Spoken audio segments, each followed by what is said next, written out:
to talk to you guys about hormones tonight. Hormones are extremely complicated, but they're also, I want to make them as understandable as possible. So this will be a really cool evening for a lot of you guys. Just to give you kind of a heads up, it should be around like maybe like 35, 40 minutes. I don't really know, but just to give you some idea where we're going with this. So I'm going to jump right in. Also, if at any point anybody has questions, please write in the chat box. I'm going to make sure that I have the chat box up. Let me make sure it's there. Hang on. Let me make sure I just had it. Hold on, I'm sorry. Okay, I have the chat box up, so if anybody has questions, please feel free to ask away in the chat box. All right, so how to hack your hormones. So I'm going to talk how we work through these stubborn hormone changes, infertility, solve some pelvic pain, all of the things that have to do with hormones. So there we go. So first, I'm just going to talk about common signs of hormone imbalance. So a lot of times people think hormones only have to do with like menstrual cycles, or men that they only have to do with like, you know, big muscles, things like that, testosterone. So false. So they actually can mimic a lot of other problems in the body. So that's why a lot of times when Dr. Sarah and I in the office are looking at different hormone imbalances, and Dr. David as well, but we're more the FM people.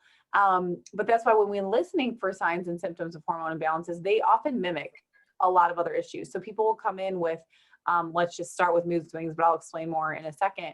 But they'll come in with different symptoms, and I'll actually be knowing in the back of my head, this might actually have to do with your progesterone or your testosterone or your insulin.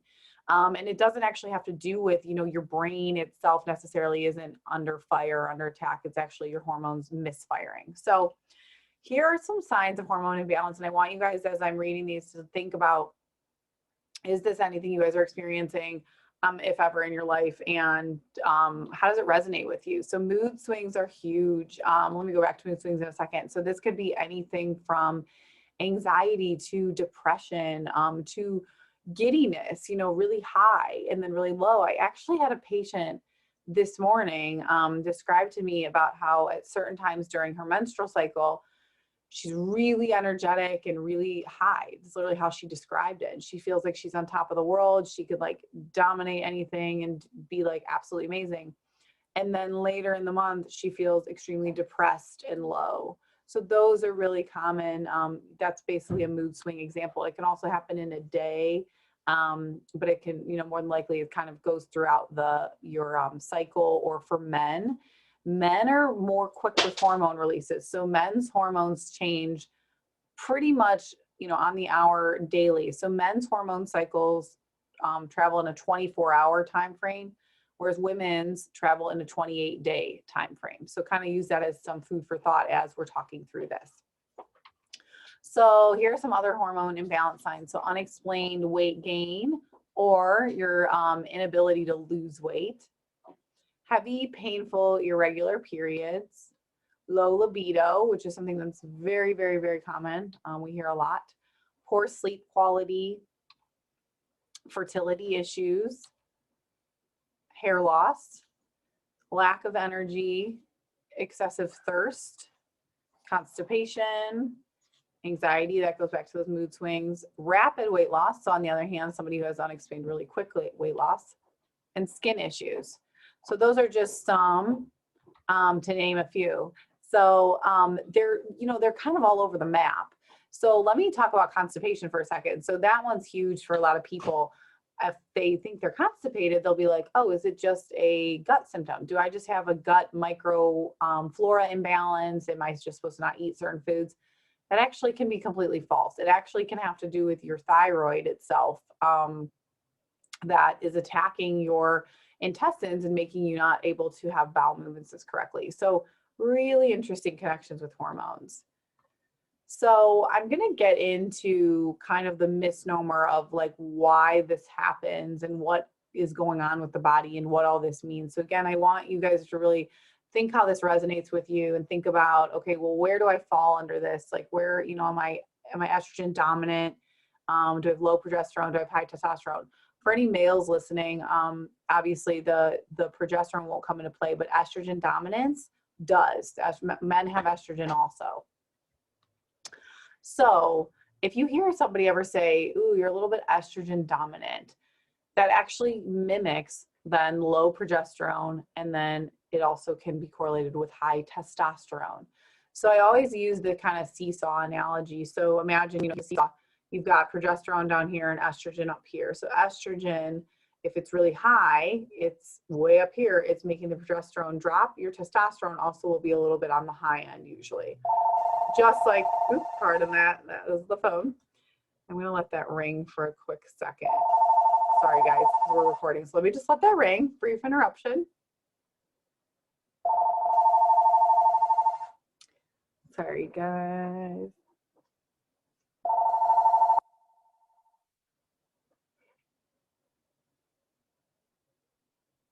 Okay, sorry about that.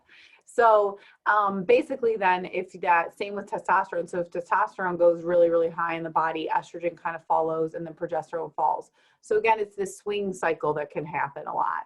So what are the symptoms of this going on? This could be irregular menses, that means irregular periods and heavy bleeding, weight gain, especially in your hips, thighs, and midsection, fibroids or endometriosis, fibrocystic breasts, and gynecomastia in men. Gynecomastia basically means that your like pec tissue, it's growing, so mimicking female breast tissue. Insomnia, depression, anxiety, irritability, low libido again, fatigue, and I believe that was all for that.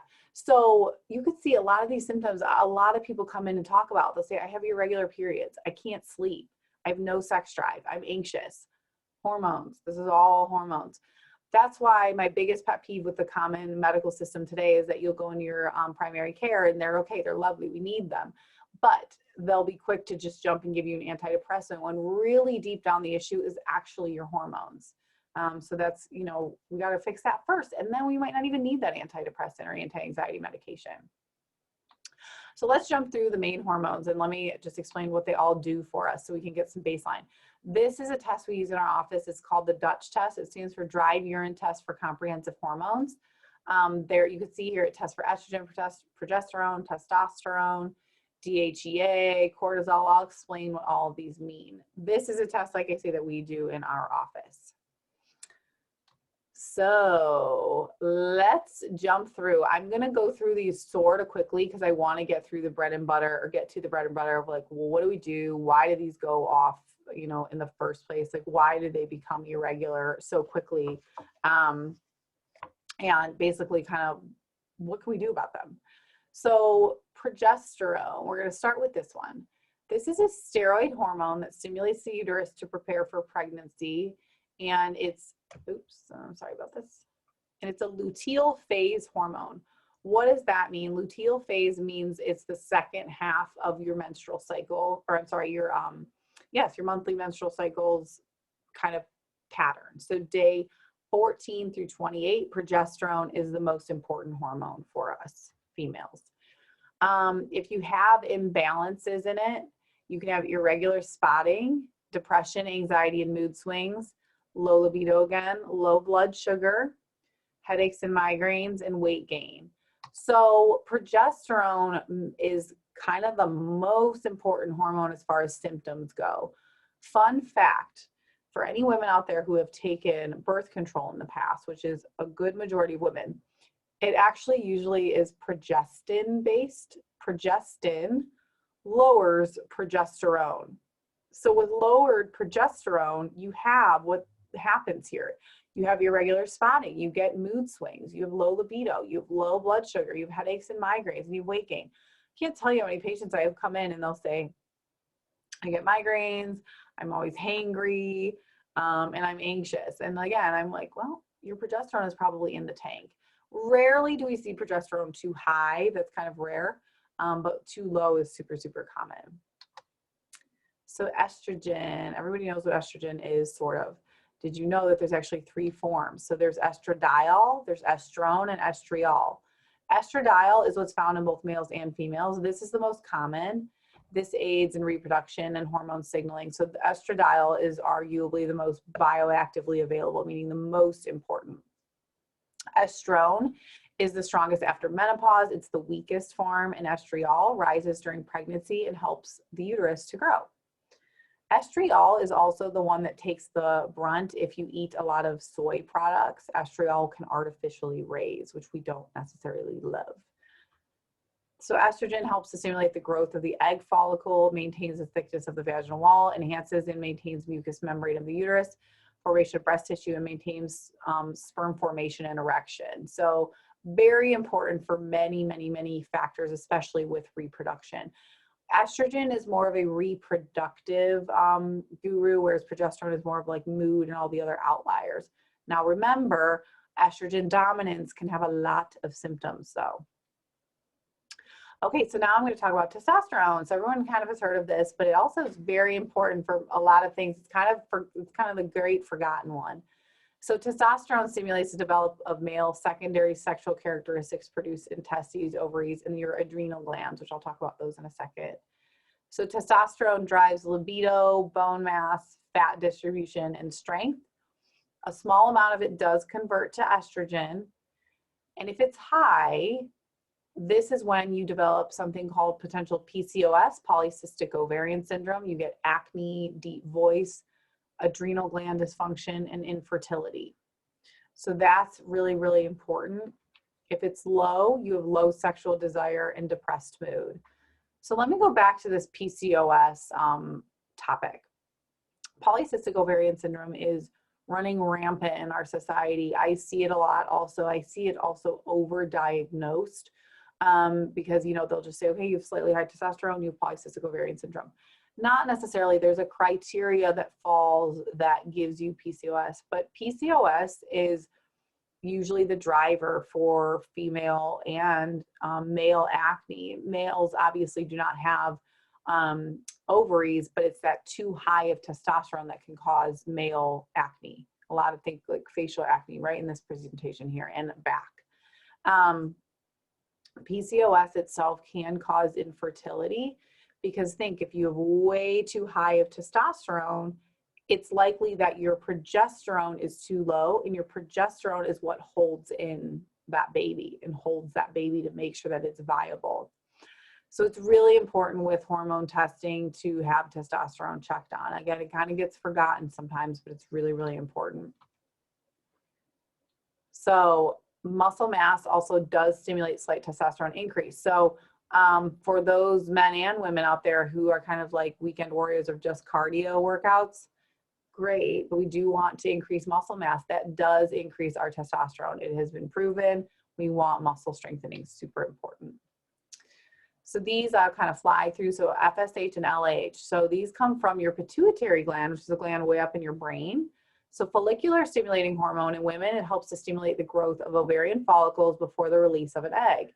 In men, it helps to stimulate testicular growth and enhances androgen-binding protein for a maturing sperm cell. Basically, these are what are super important for fertility. If you are dealing with infertility or you are wondering how your fertility is doing, always want to check on FSH and LH. Luteinizing, I'm going to get to that one in a second. If your follicular stimulating hormone is too low, that usually is a pituitary disorder, or you have a problem with your hypothalamus, which is a spot way up in your brain. If it's high, you have premature ovarian failure, ovarian insufficiency, and PCOS. If I see really high follicular stimulating hormone, I am getting a little bit nervous. Okay, how are the ovaries function? How is overall, health of your reproductive? The luteinizing hormone itself is made also by the pituitary gland. It triggers the release of an egg from the ovary. In men, it helps the testicles to make testosterone. So also really, really important there for a lot of reproduction. Low, again, is pituitary. So chronic stress can lower that. And then high is menopause. So if you have high luteinizing hormone, I'm like, okay, you're in menopause, PCOS or pituitary disorder also. So now let's switch gears from reproductive hormones, and I'm going to talk a little bit about other hormones that people kind of, I don't want to say forget about, but they don't realize are actual hormones. Everyone thinks hormones is just reproduction. It's like, well, wait a second, what about all of this other stuff that plays into our body? Remember that virtually all cell processes in the body are run by some sort of hormone.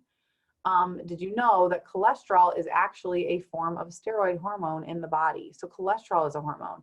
Vitamin D helps to feed your cholesterol production, which feeds that hormone production too. So everything's intertwined there.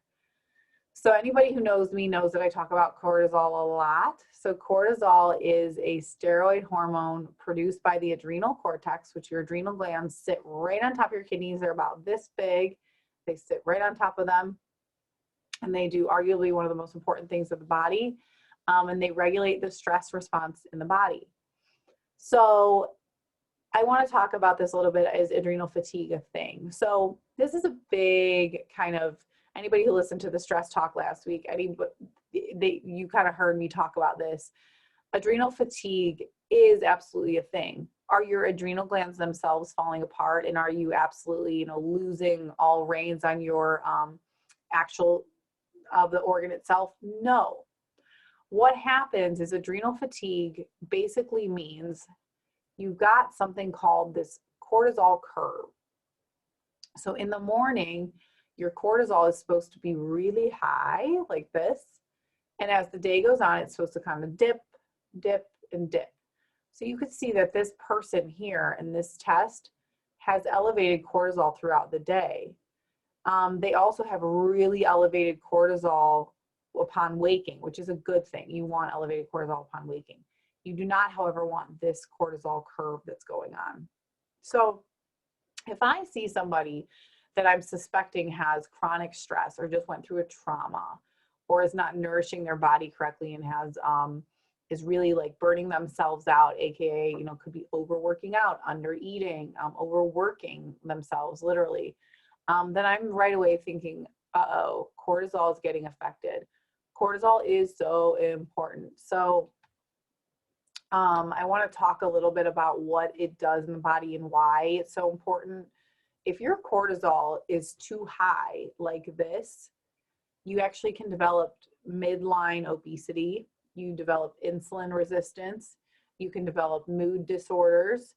You can have immune system dysregulation, and a whole bunch of other things can go haywire. You can have decrease in muscle mass, really, really harsh on the body. These people with high cortisol are the ones that are saying, I'm really wired and I can go, but I can't lose weight and I'm just anxious all the time and I'm really, really wired. On the other hand, if people's cortisol is way down here, kind of in this like depleted mode, then that tells me that you are just kaput. So you are like late stage adrenal fatigue. Your body, I use the analogy little engine that could, it just kind of gave up. So it's not putting enough cortisol out anymore. These are people that are dragging, often depressed. They can't get out of bed, very fatigued. They can perhaps work out, but they're just really drained after working out. So this is huge. Cortisol is probably my favorite hormone because it's just really, really important. And that is something that any FM doctor can help you regulate. It's a lot to do with lifestyle, but it's a lot to do with supplements too, which I'll get to that in a minute. So going along with cortisol, DHEA is another hormone that goes along with the kind of cortisol family. So this is a steroid hormone that's made by the adrenal glands. It acts on the body much like testosterone. It is converted into testosterone and estrogen. It also then regulates your cortisol pathways. So if you really high DHEA, you'll get no menstrual cycle. You might get body and facial hair in places that you don't want. You might get acne, hair loss, fertility issues, really common. If it's low, you get diabetes, dementia, erectile dysfunction, low sex drive, osteoporosis. So again, as I'm talking about these, I want you guys to think like, wait a second, I have, a family member with diabetes and dementia. Maybe all this time, their DHEA just needed a little boost, along with other lifestyle factors. So next up, we're going to talk about the thyroid a little bit. So a lot of people don't really realize unless they actually see TSH spelled out. Everyone knows, oh, I have my TSH tested. This stands for thyroid stimulating hormone. This is super important. Your thyroid is so important. Thyroid and cortisol is probably my favorite thing to talk about. So your thyroid stimulating hormone promotes the growth of the thyroid gland and stimulates it to produce thyroid hormones. So you can see here, that this is kind of this, it's called a feedback loop. So your brain, your hypothalamus, put out something called thyrotropin releasing hormone. This signals your thyroid stimulating hormone, which then tells the thyroid gland to function. From there, your thyroid puts out T4, which is inactive thyroid hormone. And then it turns into active thyroid hormone here, which is T3. So if you look here, if you've got a disconnect here, so if you've got a disconnect with low TSH, so if you have way too low of TSH going on here, you can have what's called hyperthyroid. That is what that's called. You get fatigue, weight loss, heat intolerance, depression, memory issues, you know, a goiter. So on your, it's a nodule on your thyroid. Hair loss, trembling, again, infertility, really common. If it's high, that's hypothyroid, it's underfunctioning. You can get a puffy face, slow heartbeat, constipation. There's where that one comes in, weight gain, infertility, cold intolerance. The big thing in functional medicine is that we look at thyroids very differently than conventional doctors. So conventional doctors look at just your TSH, whereas we are going to go in and look at least 5 other parts of your thyroid in blood work and look at, well, wait a second, let's look at this entire puzzle of health and how it's all playing into each other. So free thyroxine, I already talked about this, but this is the pathway. Free thyroxine is T4. It converts to active thyroid hormone through something called 5' deiodinase. This 5' deiodinase gets affected a lot by chronic stress, under eating, toxins in the environment, overworking out, lots of factors, inflammation on the body. So if this gets attacked, your body cannot take this inactive form and turn it to active. So your thyroid basically is not functioning correctly. My goal a lot of times is, sure, I'll get somebody's blood work back and maybe TSH is perfectly fine. And that's what your conventional doctor will test for. I'll go in and run T4, T3, free T3, reverse T3. There's all these different things, antibodies. I'll often find a hiccup somewhere else in the pathway, and that'll tell me, does it have to do with stress? Does it have to do with inflammation? What does it have to do with? You know, where is this kind of missignaling come from? So that is huge. So T4 is the main hormone produced by the thyroid gland. It acts to increase metabolic rate and regulates the growth and development. Triiodothyronine is free T3. So this maintains muscle control, brain function and development, heart and digestive function, maintenance of metabolic rate and bone health. This is the metabolically active thyroid hormone. So this is arguably the most important one that we care about. So insulin. So did you guys know that insulin is a hormone? A lot of people have no idea. So it's a peptide hormone. It's secreted by the pancreas, facilitates normal blood glucose levels. It regulates your carb breakdown, lipid and protein metabolism, promotes cell division. So we all know that our country is a country of blood sugar dysregulation. We know that we are obese. We crave sugar. We crave carbs. You've got a lot of problems with that. That's all based on insulin resistance. So insulin resistance happens when your body starts eating so much sugar, or it has too much of a bombardment of carbs over and over and over again. And it tries to put out enough insulin to break down all of those foods, or break down, you know, that kind of nasty effect of sugars. And it's trying really hard to break it down and keep up. But at some point your body it is a walking miracle, but it can only do as much as it's given. So your body says, okay, enough's enough. I have given out all the insulin I can. I'm going to stop putting it out because you're just ignoring me and you're just feeding me more sugar. That's called insulin resistance. That is our biggest problem probably in the country, aside from, in my opinion, you know, heart disease or cancer, is diabetes and blood sugar disorders. If you guys listen to my food talk next week, I'm going to talk all about sugar itself and, you know, how detrimental it is. So I know there's one person on here listening to this that'll appreciate this. So a couple years ago, I completely cut out white sugar from my diet, and actually went as strict as cutting out all honeys, agaves, any syrup, any sweetener. Like I wouldn't even have, you know, brown rice syrup in a protein bar. I was extremely strict. I would have fruit and that's about it. I wouldn't even have dates. I was really strict.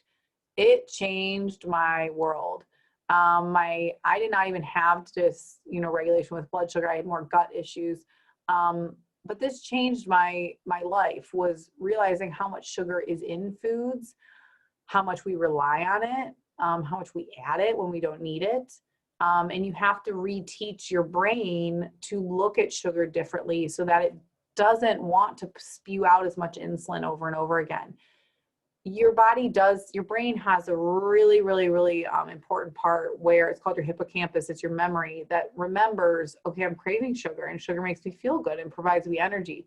So kicking it out of your body is hard in the beginning, but as soon as you retrain your brain, it takes about 21 days to retrain your brain to kick it out. Your insulin can regulate, all of these can normalize. If any of you guys have heard of the Whole30 before, it's a really intense eating method. Basically helps to bring you back to baseline, and it's 30 days because it takes 21 days for habit, and then we want to maintain it for a little bit. A lot of my patients, I'll try to, urge to do a pathway like this just to retrain the brain to get your insulin levels regulated again. So super important. Insulin's really important, and we abuse our insulin, that's for sure. So the list goes on. So there's a lot of more hormones, but those are the ones I wanted to give you a background on. Because I want to jump in now. Well, what does all this mean, and what do we do, and how did we get to this spot where we have all this hormone imbalance? What's happened to our society? So first of all, how do we test these hormones? So urine is the gold standard for reproductive hormones, and blood is for all others. So blood we think of as like a snapshot in time. So we can take your blood right now and it's going to be a little different than it's going to be an hour from now. So that's why urine is really good for reproductive hormones, except for FSH and LH and something called AMH. There's certain fertility specific reproductive hormones. We have to test those through blood. But otherwise, urine, think reproduction, blood, think everything else. So in our office, this is the lovely pathway that I want to show you guys about all the different hormone signaling that goes on. This, to give you some idea, is probably maybe a 1/10 of what actually, all of our hormone pathways. When we show people this in the office, everyone's like, oh my God, you guys know all this? And yeah, we do, because this is arguably the most important thing. I could tell you this backwards, forwards, frontwards, because this is super important. We have to know, why is there a missignaling going on, and where did it come from, and what enzyme, this is an enzyme up here. Why did that missignaling start happening? What do we do about it? So, really, really, really important pathways here. This is more for your steroid hormones or your reproductive hormones themselves. So let's talk about this. So why do we have so many issues? So how did we get here where all these hormones, really went haywire? Well, you can see there on the right, that's the lovely birth control pill. Anybody who asks me about birth control, I'm like, if you don't need it, please don't use it. It is a hormone after all. Birth control started running rampant probably in like the 80s, and we're just now starting to see the effects of, breast cancer increases and mood disorders, dementia increasing. Obviously, inflammation in the body, fertility issues are huge. I can't even tell you, sadly, how many infertility patients that I see. Why? Because, we're told, okay, I have, my period's heavy, I have some cramps. Oh, take the pill. I get some migraines, take the pill. I have acne, take the pill. I get it. I was there too. I, had horrible cramps. I was like, sure, I want birth control, not knowing the effect, of how it alters all of your hormones. So I urge people, hey, let's dig naturally first. Let's see where this is coming from. Let's do a Dutch panel and check out where your hormones are going wrong. Let's try to treat it naturally. And if worse comes to worse, if no change in 6 months and you hate me because you've had acne for 6 months and you've been holding out and you can't take it anymore, then we move to birth control. But this is arguably one of the biggest reasons why we've got so many hormonal issues going on with our females. So you can see here progestin, estrogens, you know, they affect a lot of things. They control a lot. I've already told you guys. So birth control is a pretty scary one. I know when I have kids one day, if I have girls, I will be like, please do not.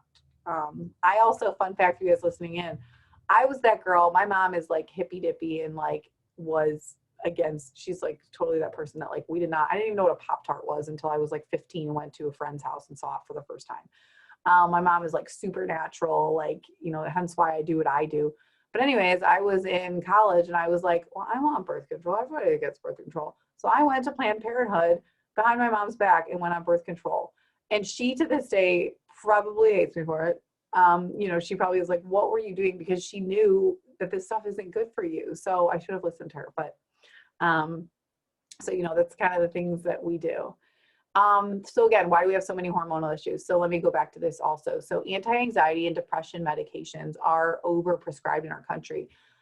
There is an absolute time and a place for them. And let me say that over and over and over again. I am a huge advocate for mental health. And if it's needed, it is absolutely needed. The problem is, again, I see a lot of patients come in with like, you know, anxiety, depression, and other issues. And I can read it from 1,000 miles away. Hold on, that's just because you have way too much estrogen in your body, or your testosterone. In males, your testosterone is just through the roof and you're, you know, raging and kind of turning into this anger pathway. So we're given these medications though, and then it ends up altering neurotransmitters. Neurotransmitters are basically our brain chemicals. So these medications then alter our neurotransmitters and go backwards. Neurotransmitters control this entire pathway also. So it's kind of what's first, chicken or the egg. Did we feed the body a medication that altered the neurotransmitters, or did the neurotransmitters get altered because of the hormones and then the medication made it worse? So it is, I'm not going to lie, sometimes it's hard to treat, to fully treat somebody when they are on a medication such as an SSRI or things like that, but we can absolutely do it. I also aid people coming off of those medications. So you know, we're not prescribing doctors, so I will never tell somebody to go on or off a medication. But if somebody comes to me and says, I want to go off of my anxiety medication, I'm done with it, what can I do? We can help. I can look at your hormones and think, well, what's going on? Why has this been a little bit off for this long? Let's see if I can pinpoint exactly which hormone I need to target. We target that, and we successfully wean you off your medication and then naturally supplement. Another kind of on my soapbox, but I like sharing personally what I've done because I'm human and people can relate. I was a straight A student in high school. I was, you know, totally like book nerd, loved it, love books. That's why I do what I do. But I went to college and all of a sudden I got like my first C ever. And I was like, what is going on? You know, and I was super, super anxious and, you know, everything was kind of going haywire. So it took me until like last year to realize what actually happened. So I told my mom, I was like, I'm anxious. My grades are dropping. I don't know what's happening. You know, I'm just a mess. Well, we go to my primary care, and this is before, and my mom at this point was like, okay, maybe we should look into this. They decided to put me on venlafaxine, which is Effexor for anxiety. Come to find out, it did help me, and I was on that for about 7 years. But come to find out, let me go backwards. I didn't even put 2 and 2 together that my anxiety came on about 6 months after I put myself on birth control. And I never put that together until a couple years ago, because a couple years ago, I started feeling like crap. And I took myself off all my medications, which was just anxiety and birth control. I was like, I'm done with these. I went off the birth control and the anxiety medication, and I've not had any problems since. So it really just rose my eyebrows. I was like, oh my God, this entire time I myself was throwing myself off because it was just hormones. Sure, I still have an anxious tendency, but I know how to naturally fix it. So that's something a lot. Think about anybody who has teenagers out there who always say like, I'm anxious, I'm anxious, I'm anxious. That word is so overused because really we just have hormone imbalance, and you know, we got to balance that. It's not anxiety, it's just hormones. So that is huge. Another reason why we have so many hormone issues is endogenous toxins. So what does that mean? Outside. So plastics, makeups, parabens, they're called endocrine disruptors. I urge all of you guys to use the website called environmentalworkinggroup.com. You can look up your cleaning products and look at how toxic they are to your system. Look how they're affecting your reproductive hormones. Really, really important. Also, there's a side of that website called Skin Deep, and you can look at your makeup products and see how they're affecting your hormones. So super important. So that's, kind of some intro why we have some issues. Also, our food supply. Let's be honest, our food supply is crap. I'm going to say it. It's filled with dairy, and dairy is not the enemy. I'll get back to that in a second. It's filled with gluten. Gluten is kind of the enemy. I'm not a gluten fan. It's filled with sugar. I'm not a sugar fan either. Dairy is not necessarily the bane of all evil. So it's really